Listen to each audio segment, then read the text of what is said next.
Well, hey everybody, welcome. My name is Marco Cucito-Monach. I am the Director of Regional Initiatives at the Greater New Orleans Foundation and your host for this evening. This series, I think, has taught us many things. That New Orleans has some incredibly talented and committed people working on promoting progressive stormwater management, that despite the above fact, our city and region still have some obstacles to overcome in the legal, planning, policy, and governance areas, if we're to claim a position among the country's water management leaders. That creating partnerships across sectors is essential for sustained success, that public outreach and education efforts are never perfect and therefore never completed, that it requires a long-term vision to make wise water infrastructure decisions. And I think Milwaukee's Karen Sands really brought that point home to us last week. It was as recently as last week, when she said we need to think 25 to 50 years ahead when considering infrastructure improvements. And that's really, I think, a key takeaway from that particular session. We've also learned that there are simple, relatively cheap ways of reintroducing stormwater into the ground where it falls. And finally, we've learned that those people who are working on moving the green water management agenda forward in New Orleans are not alone, and that, as Winston Churchill often advised, we must simply KBO, keep buggering on.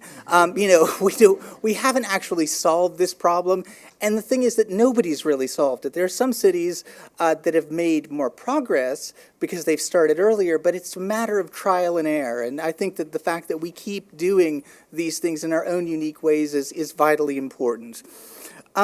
This, as you probably know, if you have a little brochure near you, is the penultimate series in our 5-part water series. On July 10th, we hope you'll join us for a community discussion about where we go from here. We will ask and hopefully answer the question, what are some practical next steps to which we can all commit in moving this essential agenda forward?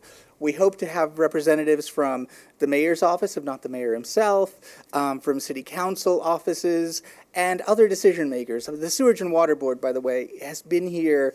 It has been an incredible supporter of this series, and I just wanted to thank them for that. A big hand of applause for them. They're the first here and the last to go, as a popular rock and roll song once said, and they'll be part of that discussion as well. So a big thank you to them from me and from all of us. So that's happening July 10th, our final one. But first, actually, we have the great privilege and good fortune to learn some more best practices this evening from two cities, Philadelphia and Washington, D.C., that are facing some of the same financial obstacles that confront us right here at home. The obstacles in question have prompted them to come up with and to implement innovative financing mechanisms that can act as models for New Orleans and other cities. We already know, for example, that New Orleans is the third rainiest city in the nation, with an average rainfall of 64 inches a year. We also know that we sit here in southeast Louisiana as a whole on the fastest sinking piece of land on the planet, according to NOAA, the National Oceanic and Atmospheric Administration. But did you know some other facts and figures that I think are interesting from across the U.S. as a whole? The U.S. faces massive water infrastructure issues like, we learned from the EPA, for example, that tells us that water utilities will need a substantial increase in investment to address our nation's water infrastructure. Costs over the next 20 years could exceed $400 billion. That would double current levels of government investment. When one adds the cost for needed drinking water infrastructure improvements, the price tag approaches $1 trillion. So how to pay for all this stuff that we've been talking about becomes incredibly important. And as we've said from the very beginning, this is, I think, the most interesting session of all for that very reason. So let's talk a little bit about our model cities tonight. Philadelphia. As we learned a few weeks ago from Julie Slavitt when she paid us a visit, Philadelphia is working to transform its stormwater infrastructure from gray to green. It has already distinguished itself as the first city to achieve EPA approval for a heavily green infrastructure program that mitigates flooding and discharge problems. Today, we'll learn about the city's program to attract private development to so-called greened acres, through a variety of public and private partnerships. In addition, we'll learn about Philadelphia's impervious cover fee and about new land use regulations that require new development and major redevelopment projects to retain almost all stormwater on site. This is actually rather revolutionary. Washington, D.C. is our second exemplar city. and it's also shedding its gray drab but multi-billion-dollar infrastructure in favor of greener options. It signed a Green Infrastructure Partnership Agreement with the EPA a few months ago to explore the possibility of completing this metamorphosis. Beyond this, we'll learn about the district's own impervious cover fee and its fascinating stormwater retention credit rating program. So, to tell us about Philadelphia and Washington, D.C. today are respectively Charlotte Kaiser and Brian Van Wy. Ms. Kaiser is Director of Innovative Finance at the Nature Conservancy, where she has worked since 2009 developing innovative financing tools to support conservation. Prior to that, she worked at Citibank in community investing, providing debt and equity financing for a multitude of green projects. Mr. Van Wy is Program Implementation Chief of Stormwater Management for the District of Columbia Department of the Environment. In this role, he oversees an array of programs and initiatives aimed at reducing stormwater runoff and pollution. He also administers approximately $12 million in fee revenue and Clean Water Act funding targeted at improving stormwater management and benefiting the environment. We have, as you might have noticed, a celebrity co-moderator joining us as well, and that's Councilwoman LaToya Cantrell. Councilmember Cantrell was elected to the District B seat on December 8, 2012. For more than 20 years, Councilmember Cantrell has lived in New Orleans. She graduated from Xavier University with a Bachelor of Science in Sociology and a minor in Political Science, and also completed Harvard University Kennedy School of Government Executive Management program. She has more than 10 years of executive management experience working in the nonprofit sector, and we're delighted and honored to have her with us this afternoon. So thanks to all of the usual people, by the way, by way of sort of concluding my preliminary remarks, which you may probably already find too lengthy as they are. Thanks to all the usual people who ensure that every installment of this water series goes off without a hitch. Martha Landrum, Julia McMullen, who is celebrating her birthday, by the way, this very day, so please let's give her a big hand. She is 93 years old. I'm just joking. She's right there, and blushing like the bride that she is. As well as Sandy Rosenblum and Liz Wu with the Urban Institute, our friends and partners in all of this. And one final thing. Remember, please, questions will be asked at the very end, so hold your enthusiasm until both speakers have had a chance to complete their presentations. And welcome and thank you once again. And let's start with Philadelphia and Charlotte.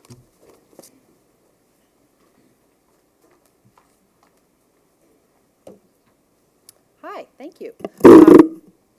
So I guess I should start by saying that I'm not from Philadelphia. I don't live in Philadelphia. I don't work for the city of Philadelphia. But I'm really excited to be here to talk about Philadelphia. I work for the Nature Conservancy. I'm based in New York City. I'm a DC native, so I'm also very much looking forward to Brian's presentation. So I work at the Nature Conservancy, and as Marco said, I lead our work in creating innovative financing solutions for conservation outcomes, and that is largely looking at how do you source private investment capital to achieve environmental goals. How do you create true triple bottom line investment products to create social and environmental benefits alongside a financial return. So we worked in Philadelphia as part of that, in service of that goal, looking at the opportunities to bring private finance into green infrastructure for stormwater management using the policy drivers that have been created by the incredibly innovative and forward-thinking Philadelphia Water Department. It's an interesting story. I think it's the first water department in the United States of America, PWD. And so they see themselves as leaders and pioneers from the beginning, and therefore they think they should be forward-thinking and revolutionary even today, which is, you don't think of, forgive me, municipal agencies as having a birthright of forward-thinking revolutionary approaches, but this one does, and it was a great privilege and a lot of fun to work with them. So we worked with PWD as part of a consortium called the Nat Lab, which I'll explain in a minute, and in response to, as I said, and as Marco alluded to, their shift in stormwater management policy. So what I'm going to talk about is who we are and who the Nat Lab is and why we exist, a little bit on stormwater and green infrastructure, although I suspect this crowd knows way more about all that than I've ever learned, and then some of the findings that we came to in our report, Creating Clean Water Cash Flows, a link to which I'm sure is somewhere on the various websites associated with this series. So, NatLab is a collaboration between the Nature Conservancy, the Natural Resources Defense Council, and a small environmental asset management firm called Echo Asset Management Partners.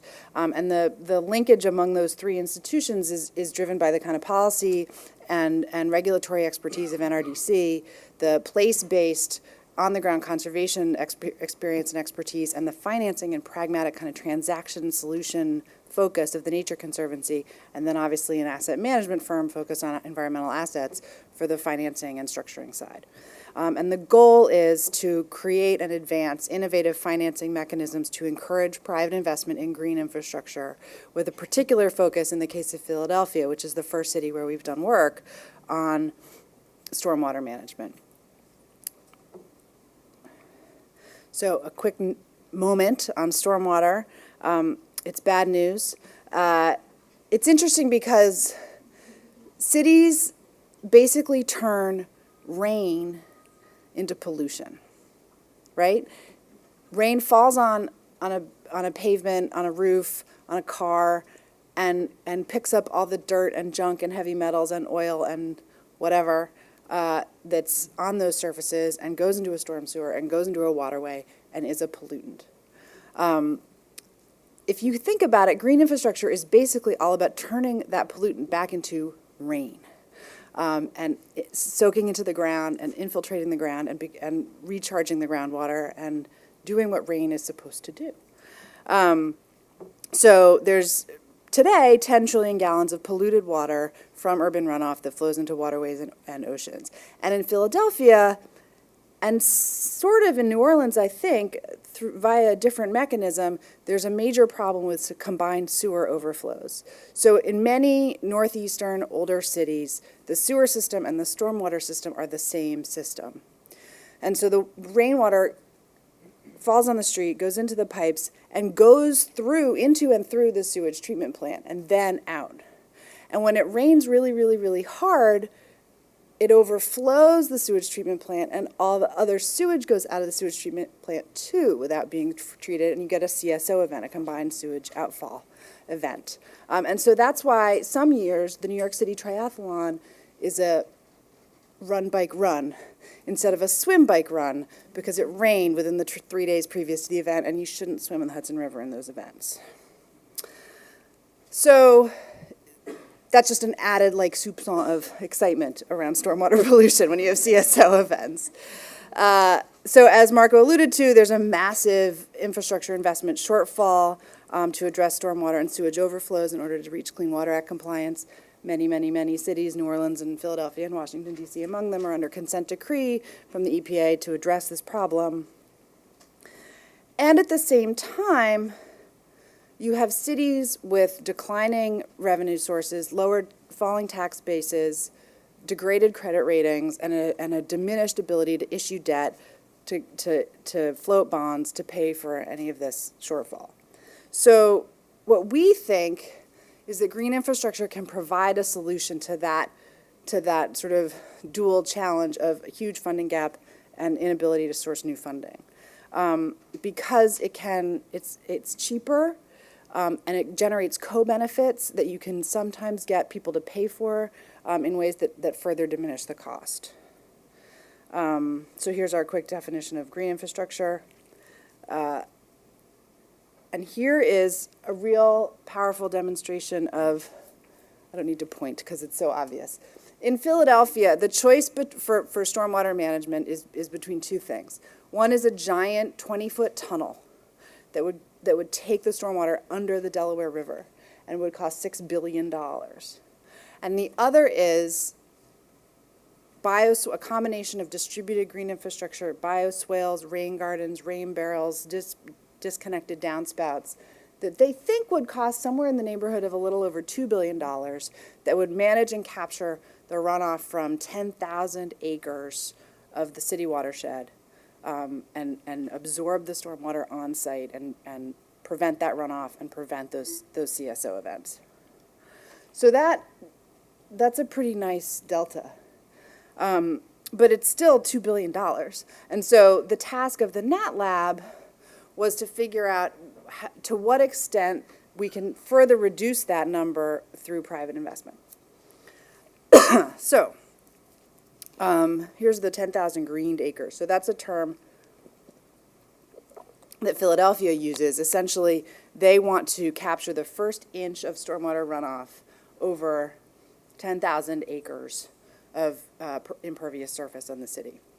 So that doesn't mean 10,000 acres of green infrastructure, right? It means water falls and flows into and is captured in a green infrastructure practice for 10,000 acres. And the EPA and the Water Department have agreed that that's what is needed to manage the stormwater pollution problem the city is facing. So the city has modeled their cost of doing that on public lands and in the public right-of-way, which is the area that the city has control over and jurisdiction over, at $250,000 an acre, or just shy of $575 a square foot. So what our thesis is that this can be done more cheaply through a combination of policy measures to prime the private green infrastructure market, and rather than them just having to tear up the street and do it themselves. So we started our work thinking of, so I guess I should take a quick step back before I go into this slide and refresh your memory on the stormwater management policies in Philadelphia. So as Marco said, there's two main policy drivers that are incentivizing private investment or private action on stormwater in the city. The first is a development and redevelopment, basically building code or zoning change that says that any new major development or major redevelopment in the city has to manage its own stormwater on site. So that's effectively removing from the city's responsibility those properties that are developed or redeveloped over the course of the next 10 years, which they model at, I think it's 2% a year, something like that. The second is a shift in the stormwater fee system from a fee that was based on the size of your potable water intake pipe. That was the basis by which your stormwater fee was calculated, to a fee that's based on the size of your parcel and its percentage of impervious surface. So if you can imagine, the hospitals won a lot when that fee change was implemented, right? Because they use a lot of water, but they don't necessarily generate a lot of stormwater. And the parking lots and the airport lost a lot because they don't use a lot of water, but they generate a lot of stormwater.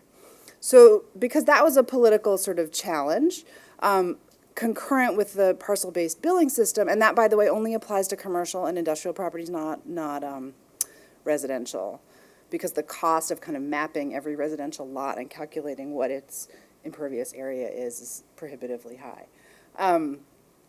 So coupled with that parcel-based fee is a credit, so that if you on-site manage your own stormwater through some kind of retrofit, you don't pay that fee. So in theory, a parking lot owner, next time he or she resurfaces his parking lot, could put in pervious pavement or bioretention systems of some kind and significantly reduce his or her stormwater fee. And the question that we were looking at is that a financeable opportunity? And if you think about it for a little while, it starts to look a lot like an energy efficiency financing model, where an ESCO or an Energy Services Corporation will come in, a Johnson Controls, to your building and say, okay, we'll put in a new HVAC system and a new boiler, and you won't have to pay for it because your energy savings are going to be so great. We'll just take a portion of those energy savings. You'll pay us a little bit more than your new electricity bill, but it will still be less than your old electricity bill. So you'll save money, we'll make our money back, everybody wins. Same deal, right, with the stormwater fee credit. You put in a bioswale, you get a credit on your fee. Over 10 years, you can split the difference of that credit with whoever put in your bioswale, whatever engineering firm. They'll get paid back, you get a lower fee, everybody wins. So like with energy efficiency financing, it's challenging. There's a lack of collateral. You can't really go in and repossess a bioswale. You're often junior to existing mortgages on the property, so then banks really want a high interest rate if they're in a junior position. you can't really, there's not a long track record of project performance that you can rely on in the way that, people have seen how new boilers perform and they can rely on those. And then there's some policy uncertainty still in terms of how long, if the fee is going to stay in place for a long time and what the escalation schedule is going to be. Is the water department just going to cave? That being said, we think that there's ways around that. On the collateral and the mortgages problem, looking at PACE models, property assessed clean energy, or on-bill financing models where the water department actually collects the repayment for the investor, can start to get around some of that collateral and junior debt problem. A loan loss reserve or other kind of credit enhancement can also lower the cost of capital. And then some sort of public kind of specificity around long-term fee structure can help with the uncertainty. That having been said, thanks. The challenge still remains because it turns out the fee isn't high enough. So even there's not a lot that pays for itself, essentially. For a commercial property owner to get paid back over 4 years using his own capital, a policy under the current existing fee and credit structure, the project has to cost less than 40 cents per square foot. Remember, the city thinks it's going to cost it $5.75 a square foot. So 40 cents is really cheap. And for a third-party investor, if you're borrowing money from a bank and they want to get paid back at 8%, it's got to cost less than 80 cents a square foot. So it's slightly higher, but still not very high, especially when you look at what these things generally cost, which is usually north of $1. So then we looked at ways that the city might lower this cost number, since the fees are probably not going up any faster than they've publicly announced that they will because of the political lift that's associated with that. We looked at ways that that the city could lower these costs, including things like aggregating projects, creating an off-site credit trading program, which Brian can talk more about the concept, and working with kind of business improvement districts, so sort of working at a district level so that instead of one building putting in a trench, you've got 10. It's usually cheaper. That having been said, I mean, the bottom line of all of our work is that the fee isn't high enough yet. And I think, Howard Newkrug, who's the water commissioner in Philadelphia, when we came in and presented all of this work to him, he said, do you guys feel like you're 5 years ahead of your time? And I think that's the answer, is that there needs to be a policy stick and there needs to be a financial carrot to make this work, and the math also has to work. And nobody had ever really done the math before, and so now we know that the math will work eventually. These costs aren't really going up as fast as the fees, which are going up 6% a year. And so the lines will cross, and there will be, we think, a private financing solution for private property investment in stormwater management. There's a couple of other ways to get this done, though, in the interim. One is thinking about the vacant lands portfolio of older cities. I know New Orleans has a huge one. Philadelphia also has a huge one, 40,000 vacant lots, which cost the city like $20 million a year in upkeep and maintenance and trying not to get sued. 70% of those lots are privately held. 40% of those haven't paid taxes in 10 years or more. So it's a liability for the city, right? And could they be converted to assets by becoming stormwater management opportunities, basically? And we did a piece of work with the New York City Soil and Water Conservation District looking at ways that cities have invested in vacant lots. Chicago's done some interesting work. Genesee County in Michigan outside of Detroit has done some interesting work. There are some other cases where you can create open space, do community beautification, and create stormwater management opportunities with these vacant lots. There's a lot of challenges. If 40,000 lots are owned by 40,000 tax delinquent people, those transactions are going to be lengthy and costly, and creating a long-term maintenance plan is going to be a challenge too. But it is. There's a lot of research that shows that if you invest in these abandoned properties and convert them to green assets, adjacent property values go up, crime rates go down, asthma rates go down. And so you see a potential kind of financing opportunity around that increase in property value and increase in tax base for cities to invest in these properties. So we're excited to pursue that. We're pursuing follow-on funding now to continue that work with Philadelphia. And then the last thing that we looked at for the city is going back to that $5.75 a square foot. To what extent could they lower? They have this obligation, right? And we've seen that private property is not going to be a huge source of new stormwater management practices in the next 3 to 5 years. Meanwhile, they do have to fulfill this commitment. How can they lower the cost, that projected $2 billion? And so what we looked at was a pay-for-performance contract that looks a lot like your typical infrastructure public-private partnership, borrowing a little bit from the much ballyhooed social impact bond, to create a pay-for-performance contract for the city to commit to delivering a payment to a private party who commits to delivering green acres, potentially on private property, on vacant lands, on school grounds, on other places that are cheaper than the public right-of-way for creating stormwater management. We think that when I don't know how much people in this room have looked at the social impact bond, but that's the model where, you know, the city of New York has contracted with a social agency to reduce recidivism rates of juveniles, I think, coming out of Rikers. If they reduce the rates by X%, the city pays. If they don't, they don't. So the city is de-risked. There's private investors who've put up capital, Goldman Sachs, to the social agency to do the work, and they never get their money back if they don't deliver the performance, and they get their money back in a return if they do.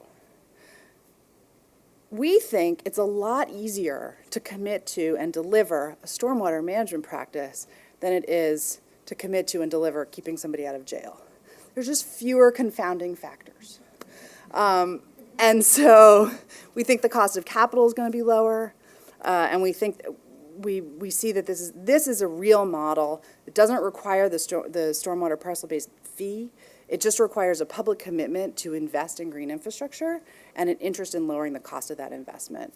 And actually, Prince George's County, just upriver from Bryan, has just issued an RFQ for the first pay-for-performance contract for green infrastructure in the U.S., I think, right? So we're really excited about this as well, and we're working with Philadelphia to create this pay-for-performance contract.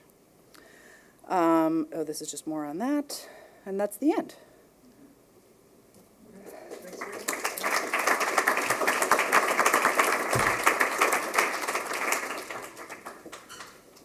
Thanks so much, Charlotte. And now Brian will follow up.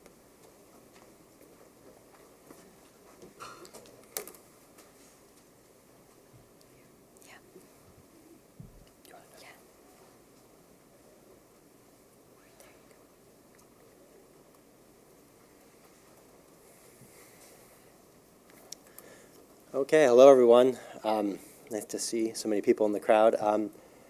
So I'm going to talk about what we're doing in Washington, D.C. to fund the installation of stormwater green infrastructure practices. Just real quickly to put us in context, this is the Chesapeake Bay watershed right here. This is the Anacostia River watershed, which some folks in this room may have heard about. It's a well-known urban river, and then here we are, Washington, D.C., fairly small jurisdiction, but we're doing lots of really exciting things, I think. So I'm going to go over quickly some background on stormwater in the District of Columbia and the cost of the stormwater and the problem for us. Talk a little bit about our major funding sources that we rely on, the voluntary programs that we have to get stormwater retrofits installed. And then I wanted to talk quite a bit actually about our stormwater management regulations, which I think are really the key driver of retrofits in the district. And the stormwater retention credit trading program that we're putting in place is part of those regulations that we think will leverage those regulations to get more retrofits installed, enhance our sustainability outcomes, and create a lot of new opportunities to use the marketplace as a tool to get stormwater work done in the district. And then just make a few comments about some of our lessons learned in terms of trying to get the most we can out of our limited funding. So 43% of the land area in the district is impervious. If you're familiar with the literature, when you get above 10% of imperviousness in a watershed, you have severe degradation in the water body. So, we're way above that. This is the impervious layer in the district. So a single 1.2-inch storm falling on that land area produces about 525 million gallons of stormwater runoff. All that stormwater picks up the trash, the sediment, the oil, the grease, the pet waste, everything that's in its path, washes us down to our water bodies, causes us lots of problems there.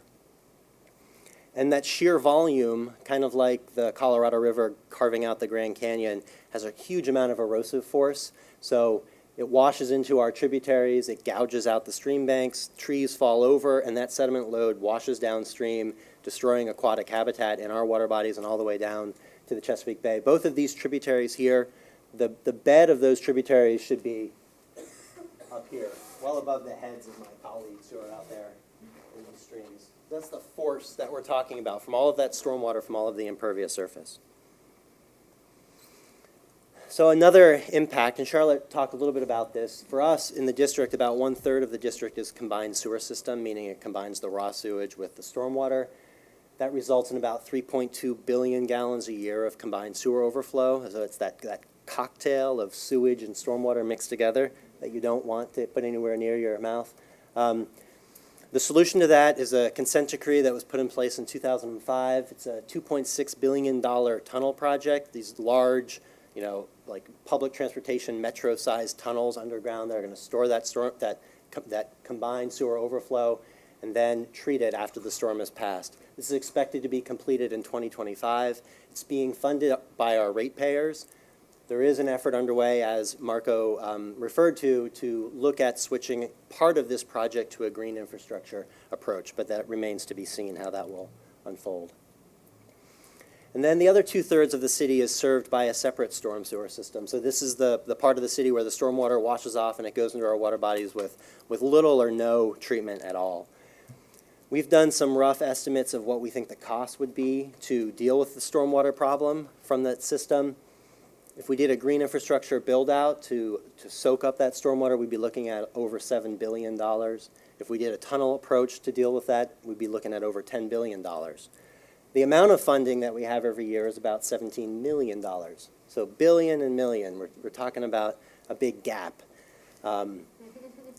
The good news is we have other tools that we can use to close that gap, and I'm going to tell you more about that.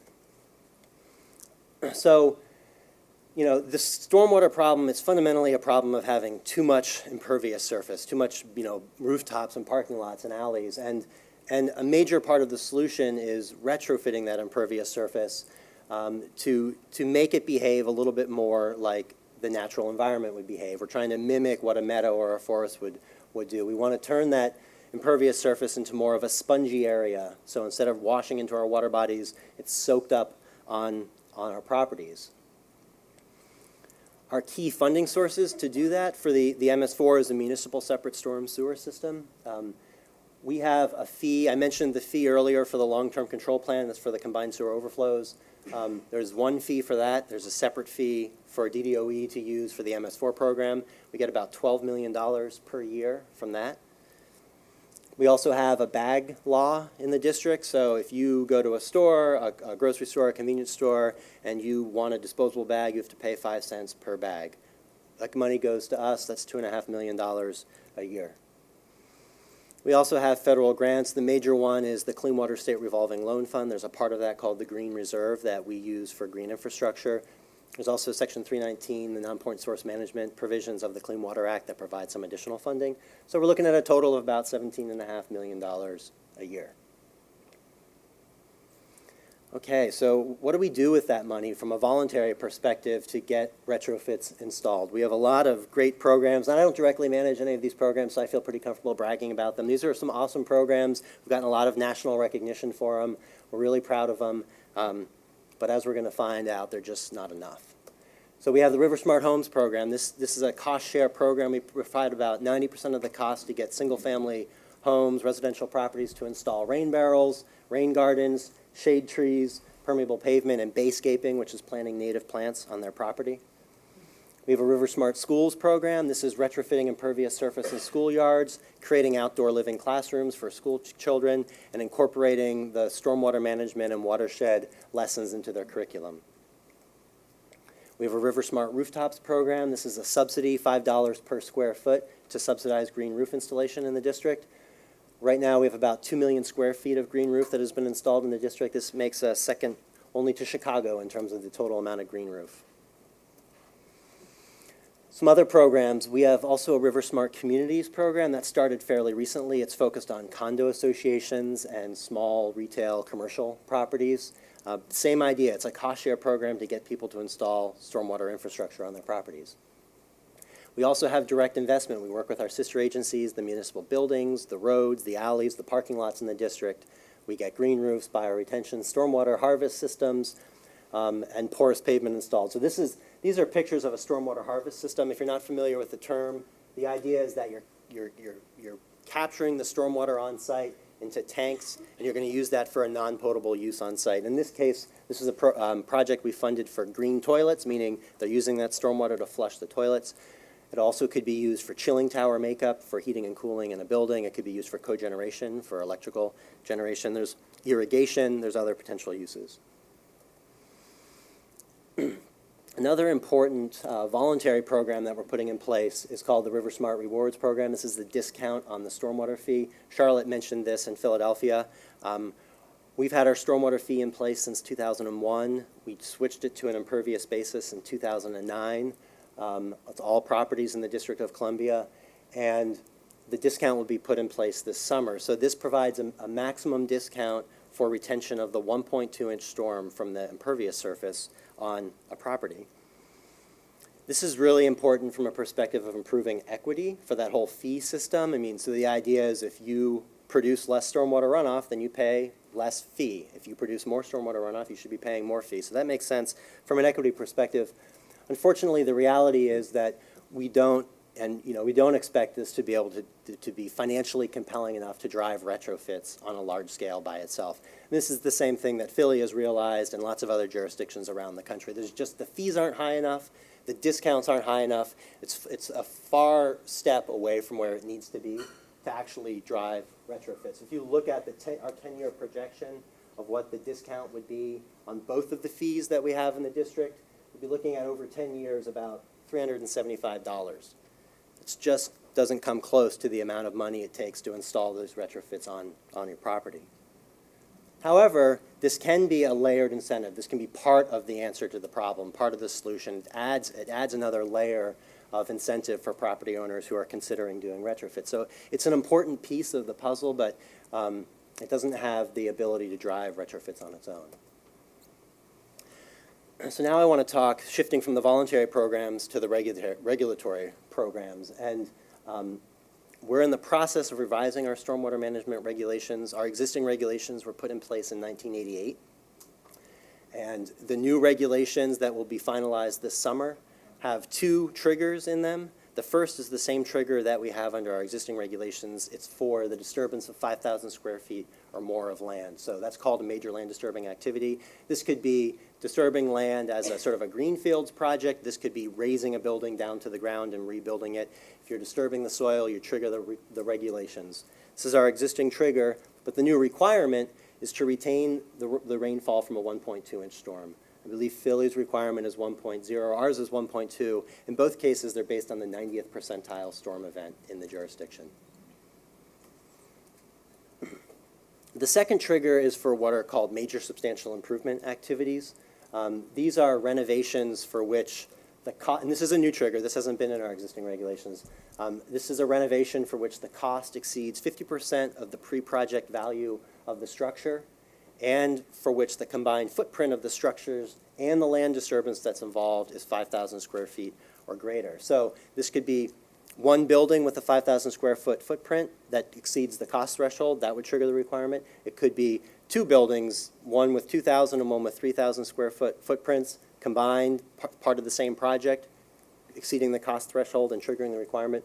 Or it could be a building with, say, 4,000 square foot footprint and an additional 1,000 square feet of land disturbance outside. That would trigger the requirement. And the requirement is to retain the rainfall from a 0.8-inch storm. It's a lower requirement because the challenges of installing these kinds of retrofits on existing properties, working within the confines of that existing structure and the existing shell of the building, are a lot harder. That's been our experience doing these retrofits in the district. So these are the two triggers. These retention standards are performance-based standards. I want to just mention that. I'm going to talk about it a little bit later. I think that's important. We're not forcing people to use a green roof as opposed to a bioretention, as opposed to a stormwater harvest system. Whatever makes the most sense for their site, they can use that. We think that'll make this more cost-effective, and I think it will drive innovation in terms of retaining stormwater, which I think is really important. Regardless, at the end of the day, they're using this green infrastructure to meet the requirements. It's the green roofs that we've been talking about. It's the low-impact development. It's the rain gardens. It's the bioretention. It's the tree planting. It's the stormwater harvest systems. These are the types of things that are going to achieve the retention requirements. Really important point is that with these new regulations going into place, regulated development will be the biggest driver of retrofits in the District of Columbia. Most regulated development in the district, meaning development that triggers our stormwater management regulations, is redevelopment of existing developed areas. It's almost never greenfields development in the urban environment like ours. So with these new regulations going in place, development really becomes, redevelopment means you're putting in place a much higher standard for stormwater management than was there currently. So that makes development an important part of the solution, which is a little bit of a paradigm shift, I think, for folks sometimes in the environmental community to embrace, but I think we need to embrace it because this is a part of, this is what we need to do. And if you look at the scale of development, I think it's really compelling. If you look at the total area that triggers our stormwater management regulations in a typical year, it's about 15 million square feet of land. That's about 1% of the land area in the district. That's 10 times all of the land area that we're able to retrofit with all of the combined programs that I've talked about earlier. These excellent programs that lead the nation in a lot of ways. It's 10-to-1 ratio. If we're serious about dealing with these problems, strong regulations, practical regulations need to be part of the solution. Even so, we're talking about 1% of the land area in the district per year that's triggering those regulations. This is a gradual transformation of our built environment. But if we don't set it in motion, it's sort of going to be a hopelessly long time before we get there. Okay, so part of the regulatory framework that we're putting in place are provisions for off-site retention, and specifically for stormwater retention credit trading. And we really think this has the potential to actually get more retrofits installed from the regulations than would otherwise occur, to enhance our sustainability triple bottom line, as Charlotte referred to it, and also to create new opportunities for the district to install retrofits and achieve stormwater management. So how did we get to this place? We realized in the course of developing these regulations that there were going to be sites. I mean, this is inherently controversial, right? Regulating development is inherently a challenging thing to do. And we realized that there are going to be sites where it's either actually challenging or it's challenging from a cost perspective to install these retrofits. So we said, okay, we have 43% of our land area is impervious. Maybe that's actually not just a problem, but also an opportunity for us to allow those regulated sites to achieve their requirements at a lower cost. And so that sustainability triple bottom line, economic, environmental, social benefits. From an economic perspective, we're talking about reducing the compliance cost for the regulated community, providing them more flexibility. From an environmental perspective, in terms of the benefit to the water bodies, this may seem counterintuitive to people, but we actually think we can get better outcomes for our water bodies by trading than would otherwise occur. We'll get an increase in the total amount of retention. We'll also get other benefits. And I'm going to talk a little bit more about that because I think it's counterintuitive for people sometimes. But the third sort of triple bottom line impact to consider is the social benefits and the socioeconomic benefits. Trading results in more green infrastructure in more places than would otherwise be the case. So all of the health and aesthetic benefits that go with green infrastructure, they get multiplied. Because we think that green infrastructure will result, because we think that trading will result in more green infrastructure in the less affluent parts of the District of Columbia, we think there'll be improved environmental justice outcomes than would otherwise be the case. And because more green infrastructure means more jobs in, designing that infrastructure, but not just the design and engineering jobs that are the professional jobs, but also the low and moderately skilled jobs installing and maintaining these practices. This is another improved outcome that we would get through trading. Okay, so how is this possible? How does trading provide better benefits for our water bodies? We're going to look at a couple of simple scenarios to sort of illustrate this. So if you look at a strict on-site retention scenario, let's assume we have a regulated site, it's a land disturbing project, they trigger the 1.2-inch requirement, let's say that would translate into 10,000 gallons on their property. So 1.2-inch rainfall event on their property would generate 10,000 gallons of runoff. They're required to install 10,000 gallons of retention capacity. That's what they do. During a 1.2-inch storm, that retention capacity is going to hold 10,000 gallons of stormwater. Under a trading scenario where you do half of that volume on the regulated site and the other half of the volume on another site in the district that otherwise would really have no retention occurring, which that's most of the District of Columbia, you get 5,000 gallons of capacity and 5,000 gallons of capacity. The 1.2-inch storm fills it to its max for 10,000 gallons total. So same outcome from a 1.2-inch storm. From smaller storms, though, you get better results. So if you take an example of a 0.6-inch storm and you look at that 10,000 gallons of capacity on the regulated site with the strict on-site retention, they install that 10,000 gallons of capacity. A 0.6-inch storm is going to give you half of 10,000 gallons or 5,000 gallons. It'll fill up that retention capacity halfway, so 5,000 gallons of retention get achieved. On trading, where you have 5,000 gallons on one site, the regulated site, and 5,000 gallons on the other site, that 0.6-inch storm is going to fill up both retention capacity to the maximum. So you're getting 5,000 gallons on both properties, a total of 10,000 gallons. This is really important because 90% of the storms in Washington, D.C., as I mentioned earlier, are less than the 1.2-inch storm event. Scenario like this would give you a 57% increase in total annual retention, which we modeled using 2009 rainfall data. Okay, so in addition to the increased annual retention, which is in and of itself an important benefit, there are some other benefits. So more practices in more places, more green infrastructure in more places. It's not just more retention, it's also you're capturing more of the dirtiest stormwater. That first flush volume, that first part of the storm that's washing the dirtiest stuff off of the site, you're getting more of it by having more practices in more places. So that's a better outcome for our water bodies. And then a third point is that we think trading will shift retention practices from being in the downtown part of the District of Columbia that drains to the tidal Anacostia and Potomac rivers or into the combined sewer system, and we'll shift that out to the periphery of the district. And so let me just take a step back. So the downtown, the reason why we think this is because the downtown core of the district, this tends to be lot line to lot line development. So the entire site is being used by the development. Those are the types of projects where they have limited opportunities to install green infrastructure. They're limited to the most costly types of practices, green roofs and stormwater harvest systems, as opposed to the low-cost practices like bioretention and permeable pavement. So they have higher capital costs. They also, in many cases, will have higher opportunity costs for installing that green infrastructure on their property. So what we think they'll be interested in doing is foregoing retention on their own site so they'll be shrinking the amount of retention that they install on their site, which I should mention is still much more retention than what is being achieved under the current regulations.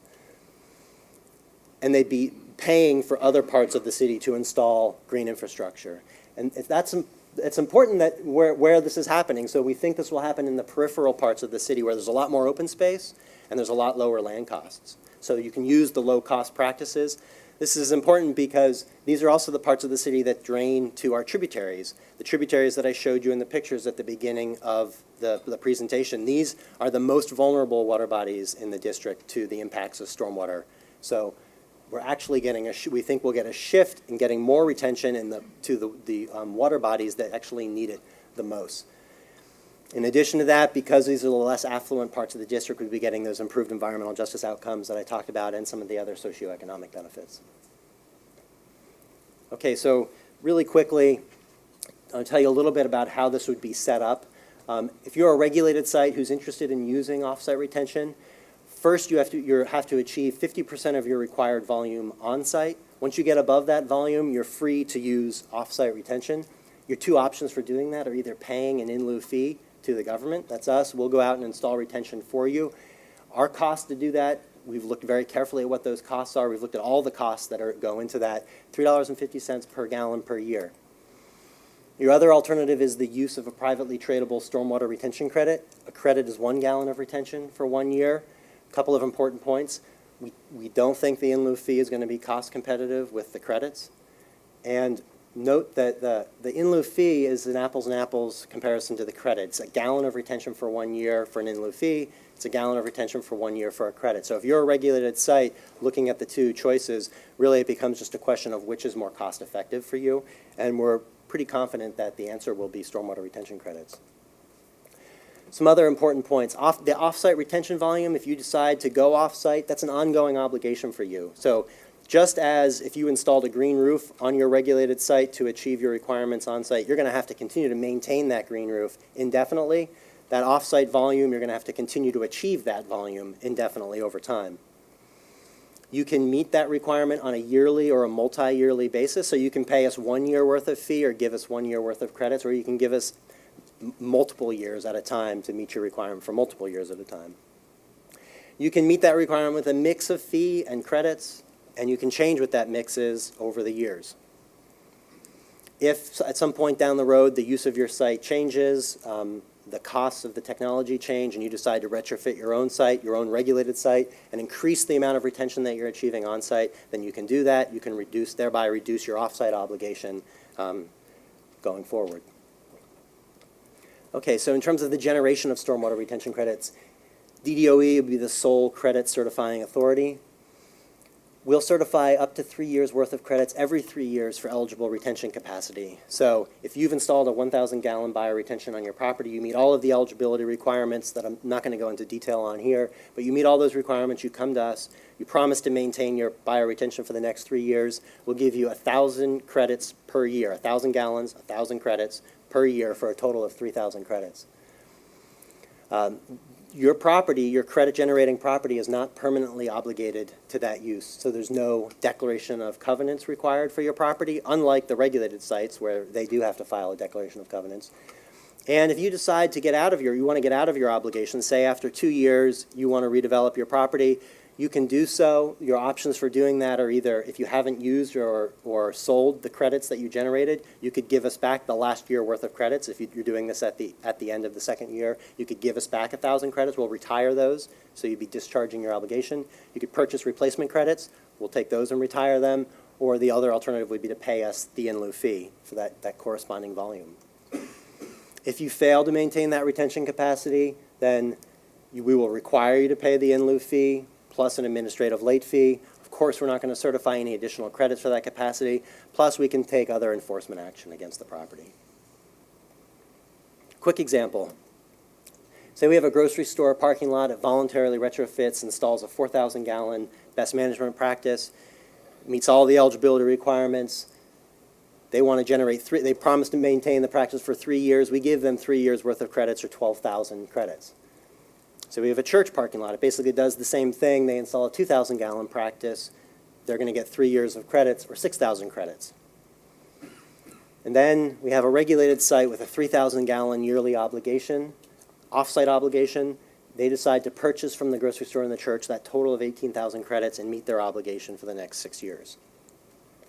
At the end of the 6-year period, the regulated site would have to purchase additional credits or pay the in lieu fee to us. If they don't do one of the things, we'll automatically assess the in lieu fee, plus we can take additional enforcement action. Just a quick note here that this is where that layered incentive potentially comes in that I talked about with the discount on the stormwater impervious fees. The grocery store and the church would be eligible potentially for a discount on their stormwater fees. The regulated site would be partially eligible for a discount for the portion of retention capacity that they actually installed on site. So unlike the discount, we expect the opportunity to generate credits to actually be financially compelling for property owners. We've looked at what we think the projected value of a credit might be. This is not a full-blown market analysis, but this is looking at the capital cost, the land cost, the maintenance cost, and return on investment that would be required to make it worth a property owner's while to install that retention capacity. We have a range of values for that. On the relatively conservative end is $1.25 per credit. So why would somebody pay that? Because again, on their regulated site, they have to install retention capacity that will cost them more, or they're going to pay the in-lieu fee, which remember is $3.50 per gallon. So assume $1.25 per credit. Over the course of 10 years, that gives you about $10,000 as compared to the $375 for the discount. So, you know, what we think will happen is that the credits will really provide a way of making it not just sort of the choir who's going out there and installing retrofits on their property, but people who are sort of a little less altruistic and are doing it because it makes sense for them to do it financially. Okay, so some other benefits of a stormwater retention credit marketplace, getting this up and running. Obviously, an important thing is maintenance of green infrastructure. District of Columbia, and I think every jurisdiction around the country has had problems with keeping green infrastructure maintained. If it's not maintained, it doesn't work the way it's supposed to work. This creates a real incentive to maintain it because you're not going to get credits for that next 3-year cycle if you don't continue to maintain it. It also creates an opportunity for us as the district government to take advantage of the private market efficiency. We're pretty confident that the private market can do this at a lower cost than we can, so we can purchase and retire credits ourselves to drive the installation of retrofits and achieve our requirements. For example, requirements under the Chesapeake Bay TMDL or our local TMDLs to meet those requirements or other water quality goals at a lower cost. So this is not just saving money for the government, right? This is saving money for taxpayers and ratepayers. So this is an improved outcome. Charlotte mentioned the PACE program and trying to adapt the PACE program to stormwater. We're thinking exactly the same way about this. The missing link in this has been there has been no demonstrated return on stormwater retrofits that can connect the dots that need to be connected to make a PACE program really be adaptable to stormwater retrofits. So we think the credit generation and that credit marketplace will create an opportunity to do that. And then there's lots of other ideas for how the marketplace can be used, but one of them that I think is kind of neat is the idea of marketing credits as a socially conscious option for reducing a property or an event's stormwater footprint. I don't know if you've ever gone to a conference in Washington, D.C. or anywhere else where they offset the carbon footprint of the conference by paying into sort of a bank to reduce greenhouse gases. Same thing can be done with credits. You have a volume of retention that's defined for a period of time. It's a pretty simple calculation to figure out how to offset a 2-week event's footprint. It's also an educational and awareness opportunity associated with that, with the marketing of that. Okay, so just a couple of quick comments on some lessons learned from us in terms of getting the most out of our limited funding. You know, we all, I think, agree we have these huge amount of impervious areas. They're really desperately in need of retrofitting, and the price tag for that is daunting. So, you know, we sort of realized that it's not just about our funding, it's also about our regulatory tools. And I think that's a really important point. You know, keep in mind that your regulatory tools may actually be more powerful than the funding tools. Another thing is that I think for us, we've sort of moved more towards, given the vast amount of work that needs to be done, we need to be as cost effective as we possibly can in doing it. So a performance basis in our regulations, I talked about that a little bit in the context of the regulations we're establishing for development projects in the district, but it's also true for the regulations that get established for us. For example, in our MS4 permit that's issued to us by EPA, we've very proactively tried to negotiate that with them to make sure our requirements are in the terms of performance, not in terms of X number of bioretention and Y number of green roofs. Why is that the right combination? X and Y may not be the right combination. Really, the right combination should be what's the most cost-effective way for us to get to the outcomes that we need for our water bodies and for our communities. So performance should be driving us. And then, you know, in terms of using our limited funding, we also are shifting more and more to, you know, that focus on performance, cost effectiveness, and trying to align with our larger long-term goals. We have some pretty major planning processes in place right now to figure out how we're going to attain the total maximum daily loads for our MS4 system. It's a daunting task, and we need to sort of align every dollar in the most cost-effective way we can to get the most out of it. And I think that's true for a lot of jurisdictions around the country.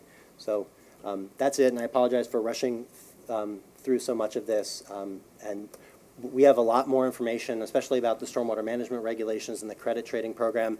Tons and tons of details on this on our website. This is the link that you can go to find some of that information. Of course, also feel free to contact me. I'm happy to try to help answer questions. Thanks.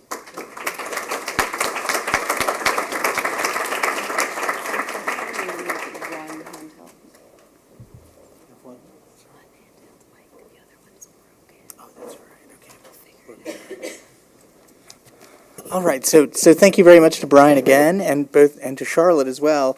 We're down to one microphone, I'm told.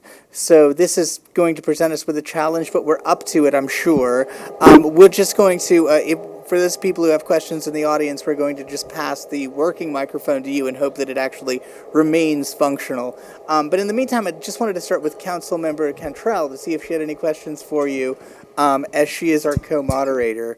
So, Councilmember? Okay, good afternoon. Is this is on? This work? Okay. Good afternoon. First of all, thank you all for being here. As you know, we here in New Orleans, we stand to learn from best practices throughout the country, and surely looking at Philadelphia and DC. There's a reason for you being here, so we appreciate that. I know that we need to be wrapped up by 6, and it's 5:30, so my questions are going to be brief, and we'll turn it over to the audience. But Charlotte, I wanted to have a question in regards to the requirements placed on developers of new projects there in Philadelphia, and of course, that costs money, that they have to bear. What has the feedback been from those developers? Are they, what's their response to that? There's been across the board a lot of negative feedback to the fee structure in general.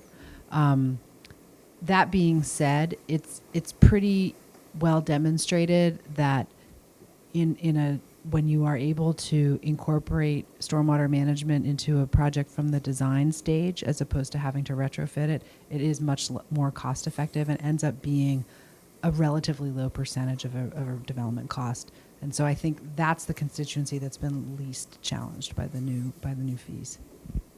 So backing. Okay. And thank you for that. And Brian, I actually had two. One that was very interesting was the $2.5 million you said was generated based on the, it was the bags. It was the bag law. Yeah, how did that go over with residents? I mean, that's a $2.5 million annually is pretty significant. But what was how did you all get residents to buy into that, and what was the response there? I think when that was initially being put into place, there was some skepticism about it, and I think part of the skepticism had to do with sort of is this just another thing for the government to raise money? And so our city council, in structuring that legislation, went to lengths to make sure that money would be specifically targeted to cleaning up the water bodies that it's intended to be cleaning up. So I think that helped to offset some of those concerns, but it's been something that people have continued to scrutinize, and that's actually good because it sort of keeps everybody honest in terms of making sure that money is really being used for those purposes. We've done a lot of actual sort of social science research on the effects of this bag bill being put in place. We've done a lot of stuff. We've done studies of known litterers in the District of Columbia. We've done after the bag law has been in place, we've talked with residents about their impressions. We've done a couple of different surveys at different points in time. And the results are that over 80% of people are either supportive of the bag bill or aren't bothered by it.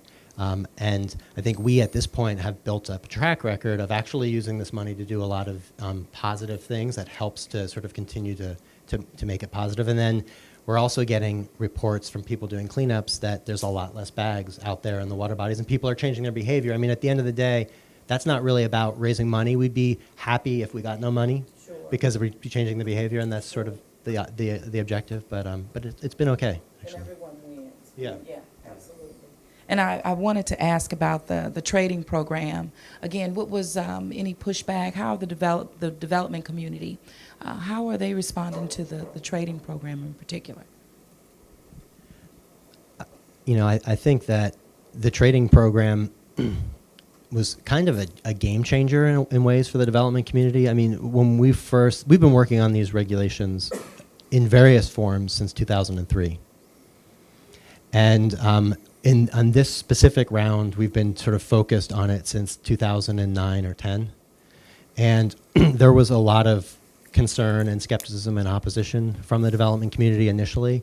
When we came up with the trading concept, that was our director at the time, after the stakeholder meeting that we held on that, at the end of that meeting, came up to me and said, that was the first time we haven't had tomatoes thrown at me during a meeting. And so I think there was a recognition that, okay, we're not just, there's sometimes a knee-jerk response to trading as it's like a shell game, or it's a hide the ball, or it's something that's dishonest environmentally. And I think we've worked really hard to look at it and study it and develop it in a way that's meaningful. And so it provides real flexibility, but also really provides meaningful environmental results.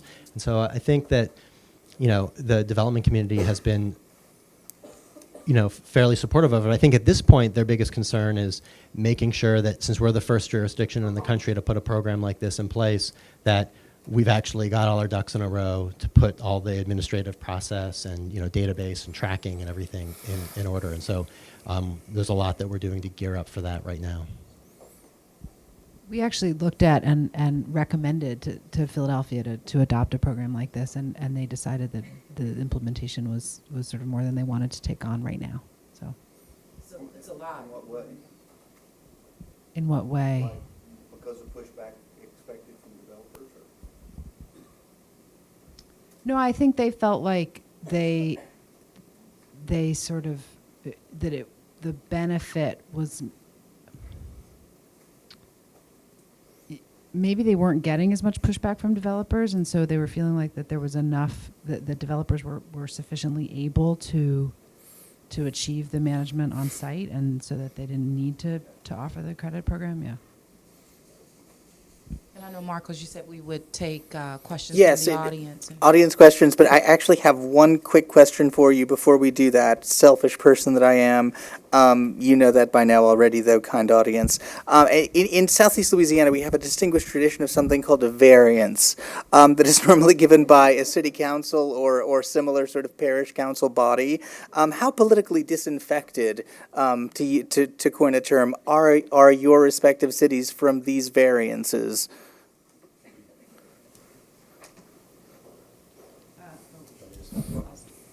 So first, I should just reiterate my non-Philadelphia resident status, but it's my. I mean, I'm aware that this is a challenge in other places. Newark, New Jersey, is a city we're also looking at doing work in, and it's a big challenge there.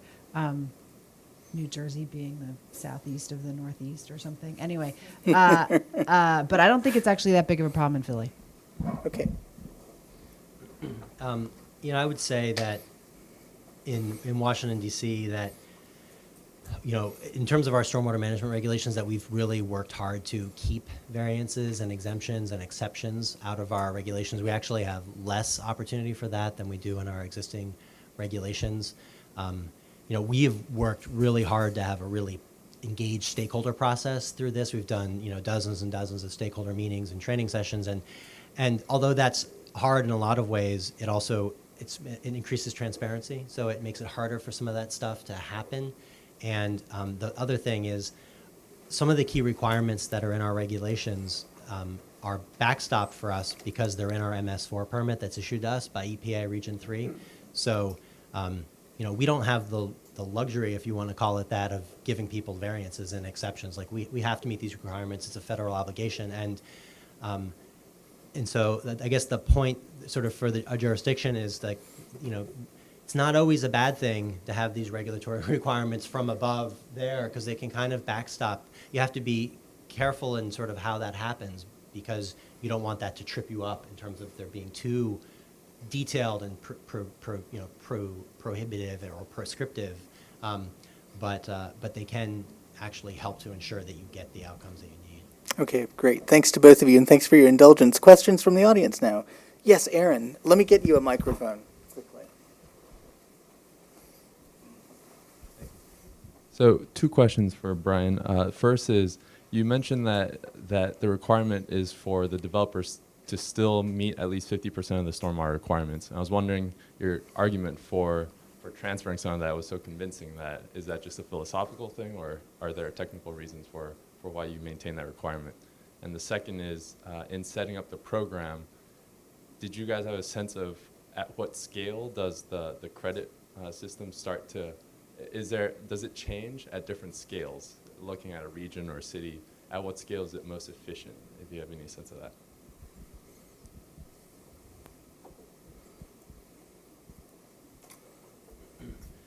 Okay, so for the first question, why 50%?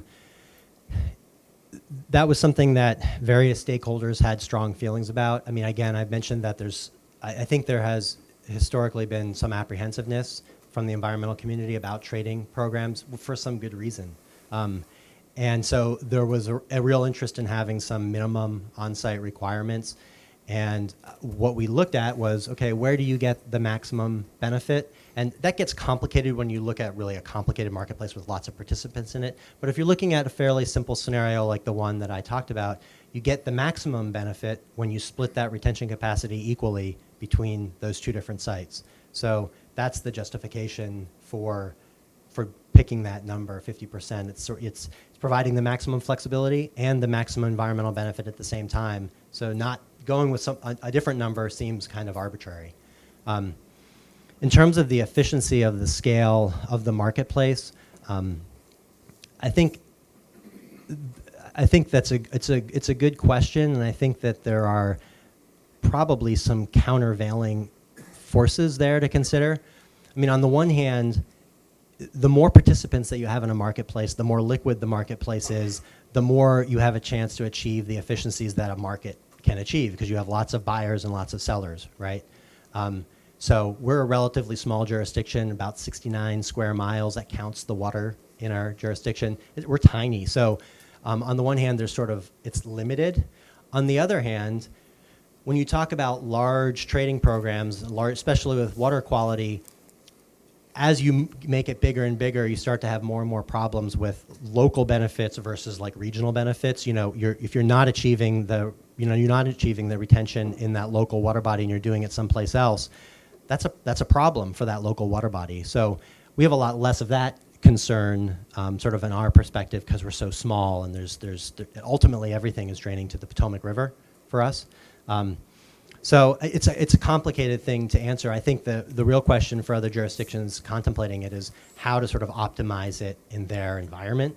And there are things that we're planning to do to help facilitate marketplace participation and ensure that there's lots of buyers and sellers participating at the same time, so that we can get that liquid marketplace and start to actually get to a market equilibrium that's achieving some of those efficiencies.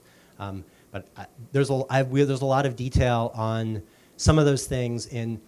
Right now we're in the process of having a public comment period on what's called our second proposed rule. It's our second formal comment period on this rulemaking that includes all of these provisions. And in the preamble to that rule, there's about 25 pages that talk about a whole range of things, including some of the administrative things that we're planning to do to help facilitate the marketplace. There's also a lot of data in there on what we think the potential demand for credits might be, what we think the potential supply might be, the price information, and some other information. So if you go to that website that I had up there and you pull down that second proposed rule, you may find some answers to your questions there, and if not, feel free to follow up, please. Other questions? Yes, ma'am.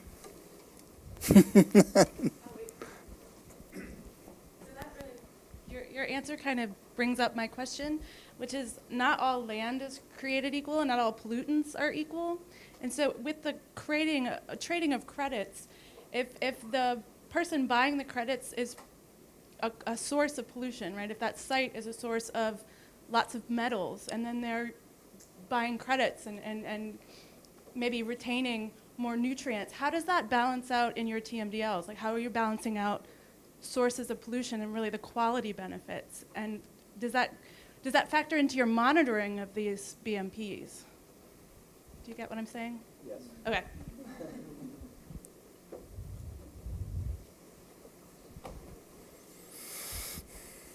So I think there's a really fundamental point that we need to keep in mind when you're looking at an urban environment like the District of Columbia, which is that, again, almost all of this development is redevelopment of existing impervious surfaces. And when a developer chooses where they're going to do a development project, it has nothing to do with what the best water quality impacts are for the receiving water bodies at all. It's just where they have the right to develop, where they own the land, where the economic forces currently make it attractive.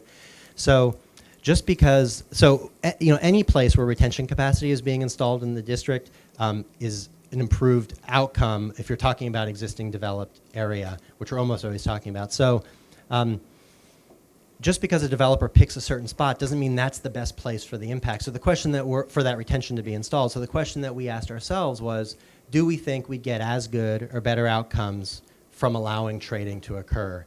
And that's some of what I talked about. I just kind of scratched the surface of it in the presentation.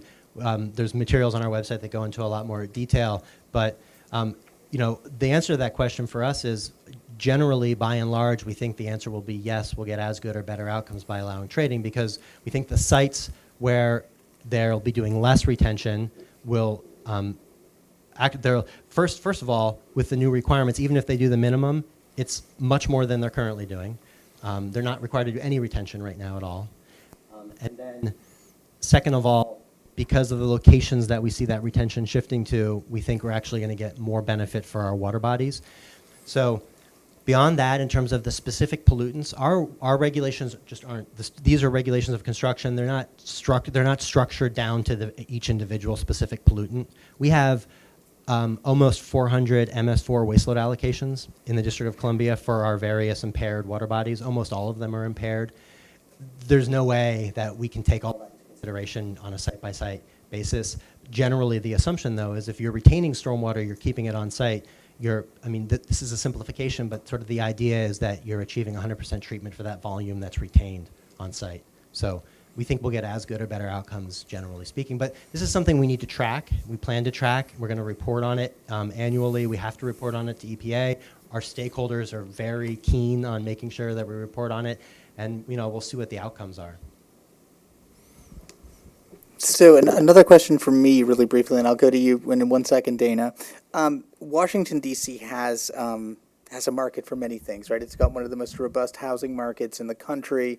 Having lived in Baltimore for a while, we were trying actually to seep some of the people who couldn't afford the housing in your city to our much more humble city.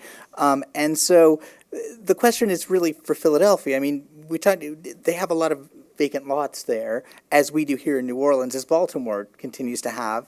And so what about potential tensions with the economic development imperative? I mean, we read occasionally in the city of New Orleans that we're so desperate to get a business to come here, a big box of any sort, that we will not really impose any kind of requirements on them for permeable surfaces or whatever the case may be, because we just need to get the business, the tax base there.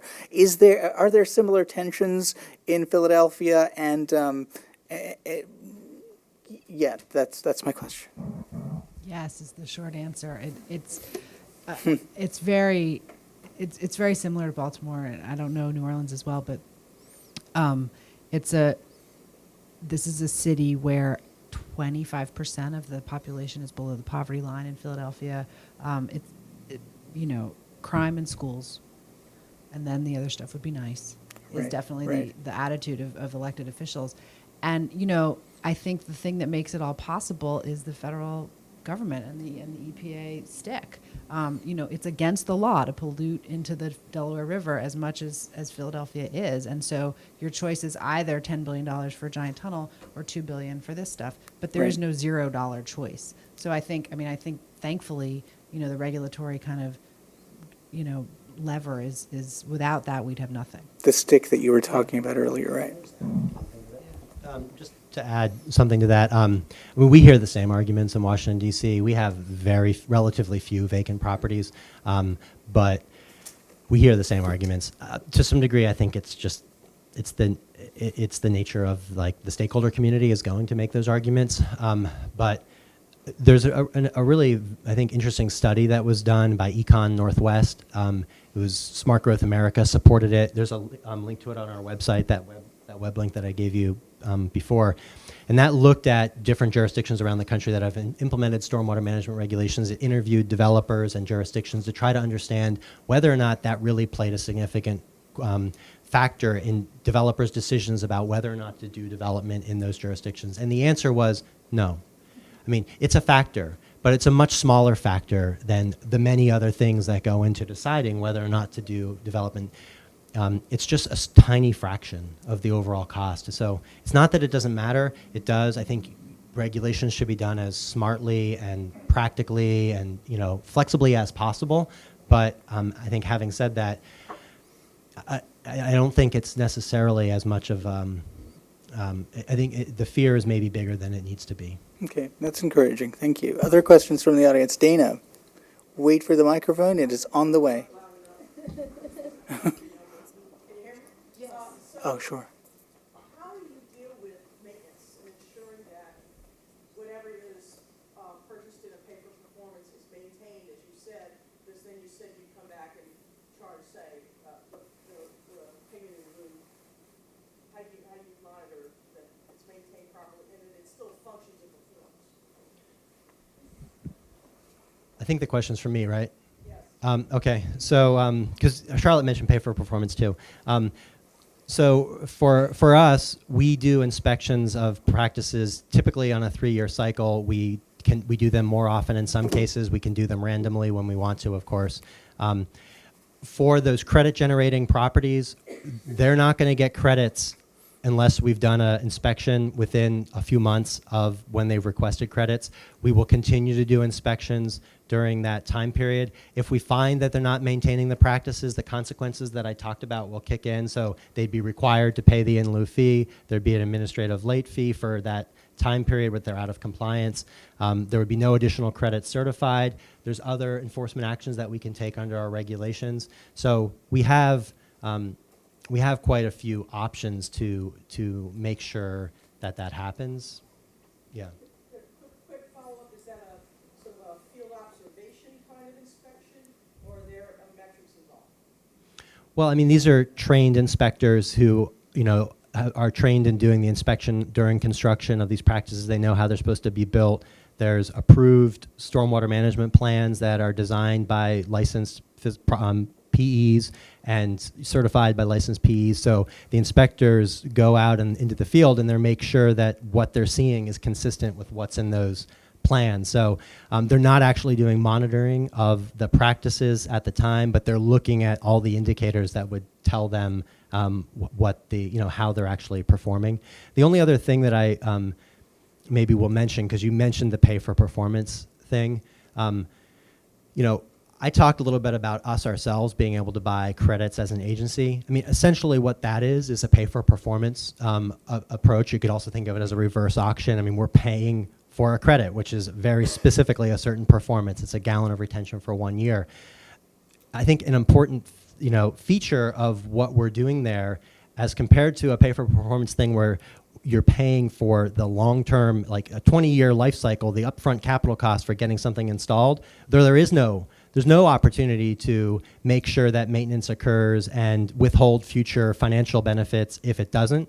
In our context with the credit generation opportunity, we have the ability to do that. So it's something that we think actually is stronger because of the cyclical approach that we're taking to generating credits. I'll just add though that there are ways to structure around that with a private capital financing, where if you have private investors lending to provide that upfront capital cost, they get repaid through the annual or however the periodic payments from the municipality, so that you can still withhold if the performance isn't delivered 10 years down the line, and it's the private investors who are screwed. Yeah. I believe that Councilwoman Cantrell had a question as well. Actually, I had just a brief question. I know that Marcos mentioned the vacant lots and developers and the requirements there, but we have a significant problem with private ownership looking to turn vacant lots into surface parking, and not really understanding the impacts that that will have, you know, on our drainage system and that. But did you all see those issues coming forth in Philadelphia? And if so, how did you address that? Of course, you can address it through zoning, but it overwhelmingly here, it just seems like I'm getting a lot of requests for surface parking, and that's something that I know has an immediate impact on the area. And so I'm just trying to figure out just ways to deal with that, So- other than not allowing it. Yeah. It's tough because my understanding is that the regulatory kind of framework is not in place here in terms of zoning and other kinds of requirements. So that's a challenge. I think the kind of texture of Philadelphia and the vacancy there is very different from here, where it's my understanding, and forgive me for my kind of geographical ignorance, but they're bigger. It's much more kind of the density is lower here. In Philadelphia, these are like teeny 16-foot lots, you know, in between other houses. You know, you think of North Philadelphia, which are these tiny, tiny row houses just as far as the eye can see. And, you know, every third one is vacant or is a vacant lot. So it's a different kind of landscape, so that there's less, that's less of a pressure for the vacant lands. Other questions from the audience, please. Yes, Dana Ennis down at the end. I have a quick question for Brian. How long has DC had a division of stormwater management, and what was the impetus for creating that? I feel like I'm running track. Quite a birthday. So our stormwater management division was created in, I want to say, 2000 and maybe 4 or 5. Our MS4, I think what it kind of goes back to is the establishment of the MS4 permit for the District of Columbia. We were late coming to that. We were one of the last jurisdictions in the country, phase 1 jurisdictions, to have an MS4 permit established. Ours was established in 2000 initially. So there were other parts of the district government that were doing those functions before the Stormwater Management Division itself was formed. I think a really important step in that process that I hope has come across, and I'm sure it came across in a lot of the presentations that you've had, is the establishment of those stormwater fees. I mean, that's just so instrumental to moving. It's a game changer in terms of moving the process forward, because you have a dedicated source of funding to begin to do these things in a concentrated way. You can hire staff and start to do stuff who are, you know, things that are really, it's not just a part of other stuff that they're doing, it's people who are really focused on these issues. And I think that's really critical. So that was one of the precursors that sort of then helped our division to form, and it's grown a lot because we have this funding that's there to do this work. Who else? Yes. Just want to ask if you could talk a little bit about how the credit market works. How do you actually buy and sell credits, and is there any regulation of prices?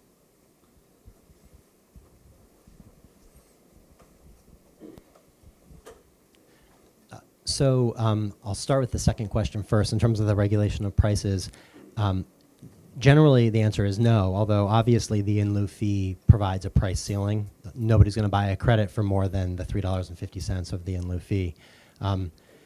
Beyond that, you know, we're not regulating the prices. In terms of how the buying and selling would go, there's a couple of answers to that, pieces of answers to that question. I think there's sort of the marketplace question of how the actual people will find each other and conduct the transaction. And then there's the question of how we administer those transactions. So to answer the first question, what we're planning to do is kind of a hybrid of an over-the-counter and exchange model. So it's over-the-counter in the sense that people will be free to, you know, a prospective buyer will be able to go out and find a prospective seller and negotiate the price on their own, and you know, do all the details of the transaction, except for it won't actually be official until they submit an application to us to transfer the ownership of the credits that are involved.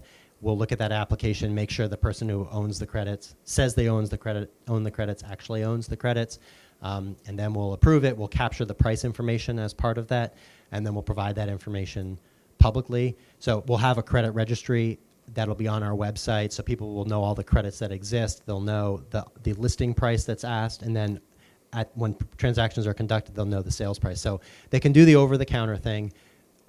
We also plan to sort of host informal auctions, and this is sort of getting more towards the exchange concept. We're not actually going to do pre-qualifications of buyers and sellers. We're not going to compel people to like conclude transactions that they negotiate at those meetings, but it'll be an opportunity, maybe it'll be bi-monthly, maybe it'll be quarterly, but the idea is to bring a bunch of buyers and sellers together at the same time to start to get some of those market efficiencies. I think people will be more comfortable conducting transactions once there's an established record of what the price should be, and having lots of buyers and sellers together at the same time making offers is a way for price discovery to happen. So those meetings will probably be, part of the time will be sort of an informal portion of the meeting where interested buyers will have a certain color name tag and interested sellers will have a different color name tag, and they'll be mingling and negotiating amongst themselves. And then there'll be a portion of the meeting we'll ask for offers from both buyers and sellers. We'll take all those offers, we'll plot them out on a graph or a table and see if there's any intersection of those price curves, and then report that back to the group and invite them to conduct transactions at that price. We'll be able to approve transactions, with our database on the spot if people decide to conduct transactions. But like I said, it won't be a formal auction in the sense that some folks have done this where there's like pre-qualification requirements, and then once you make an offer, you're compelled or you're obligated to conclude it at that price. Does that help? To be clear, you do pre-qualify the sellers in the sense that you have certified their credits somehow, right? Absolutely. So I didn't get into the eligibility requirements here much at all. I just sort of alluded to them. So if you want to generate stormwater retention credits, first of all, there's only a certain volume of retention capacity that's eligible. It has to be a volume that's above the existing retention on the site, and it can only go up to a ceiling of the 1.7-inch storm. That's because, I kind of talked about this a little bit in the presentation, there's sort of these diminishing marginal benefits from retention capacity the larger and larger it gets. If you install retention capacity that can hold a 10-year storm, but only gets filled once every 10 years, that's not very effective, right? So you have to cap that somewhere. So we have that capped at 1.7 inches. So there's the volume requirements, and then there's a requirement you have to submit a stormwater management plan to our engineers. They'll review it. They'll make sure that the design is consistent with the technical specifications in our guidebook, so they're actually designed to achieve the volume that you say it's going to achieve. We'll then do inspections of the capacity during construction and at the end of construction to make sure it's built the way it's designed. And then the fourth main eligibility requirement is this commitment to maintain the practice on an ongoing basis. And there's a few different ways that you can prove that to us. But once you've met all those eligibility requirements, you apply to us to certify credits. We'll review everything, make sure you meet all the requirements, and then we'll certify credits. Each credit will have a unique serial number.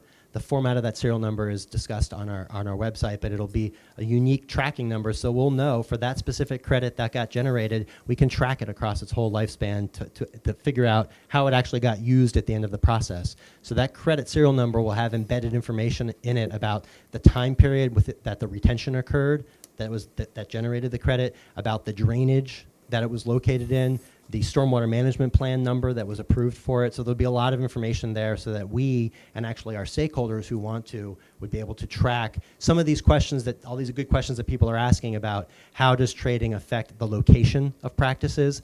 There's other good questions that have been asked by our stakeholders about sort of the timing question of when does retention occur. We allow banking, so what does that mean in terms of sort of these temporal issues? These are good questions that need to be tracked, and we need to see what the outcomes are, and the way we've set up the program will allow us to do that.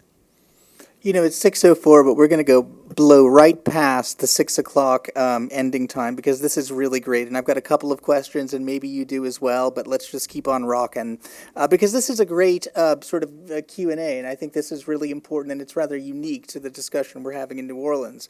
My first question is for Charlotte, actually, about your social impact bond program.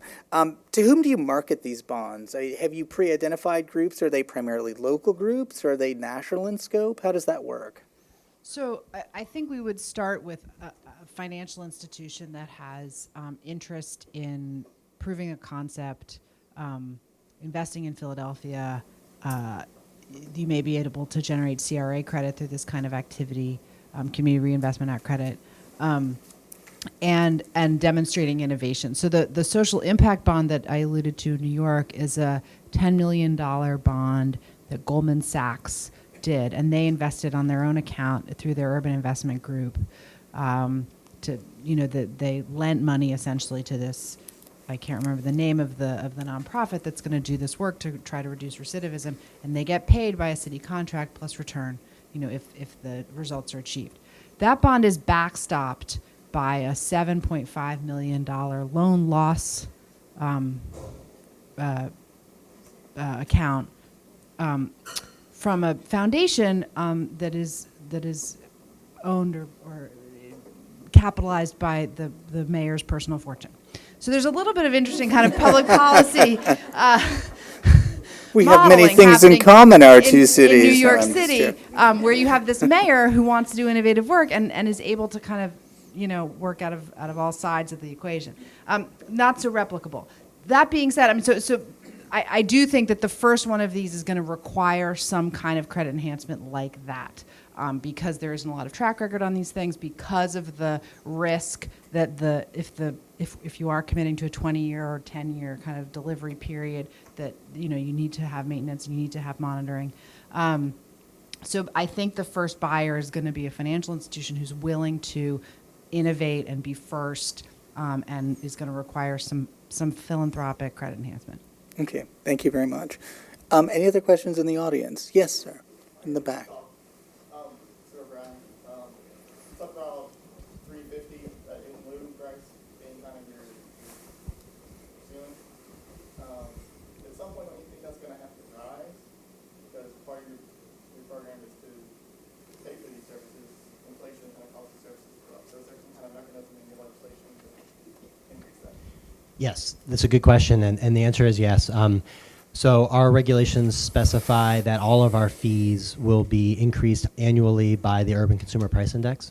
So the inflation piece of it is there, but you're absolutely right. Like those costs could actually increase at a rate that's different from what inflation is, right? Some of the specific costs that go into installing green infrastructure may change at a different rate. So we also have provisions that allow us to quote unquote rebase the in lieu fee. So the base amount is $3.50 per gallon per year.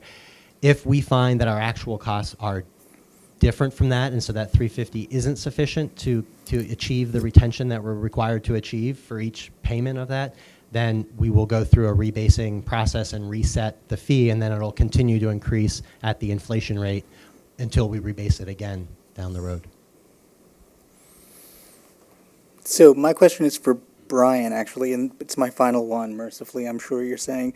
It seems that the traded retention capacity has to occur within a certain propinquity, doesn't have to rather occur within a certain propinquity of the primary development. In other words, you could go outside of the city, as you were talking about, in the less developed areas where there's more of an MS4 kind of sewage and water segregation, right?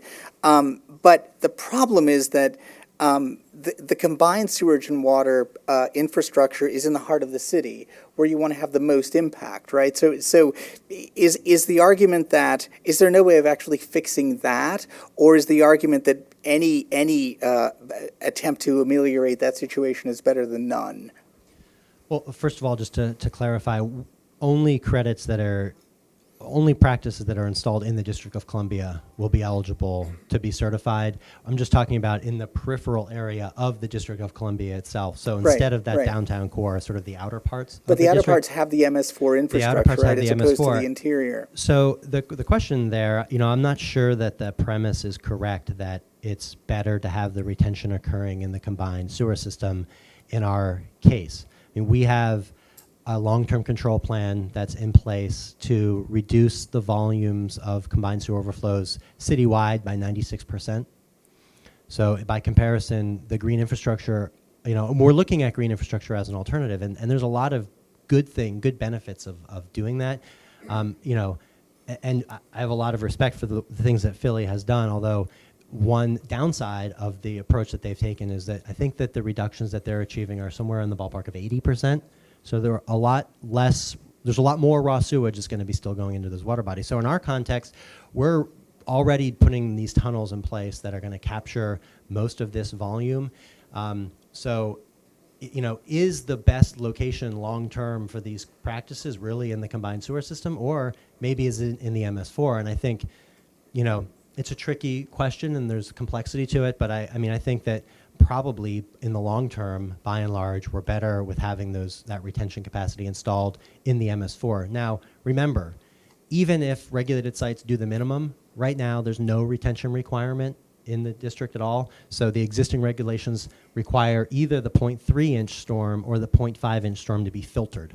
There's no volume control like on that retention sort of a basis. So even if they do 0.6 inches on site of retention, that's a big improvement over where we are currently. So Right. I think we're trying to sort of balance that whole picture, and I think that it's a reasonable approach. Okay, Yeah. thank you very much. That does it.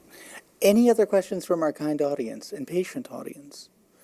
Well, in that case, I'll thank you. Please thank our speakers once more and Councilwoman Cantrell.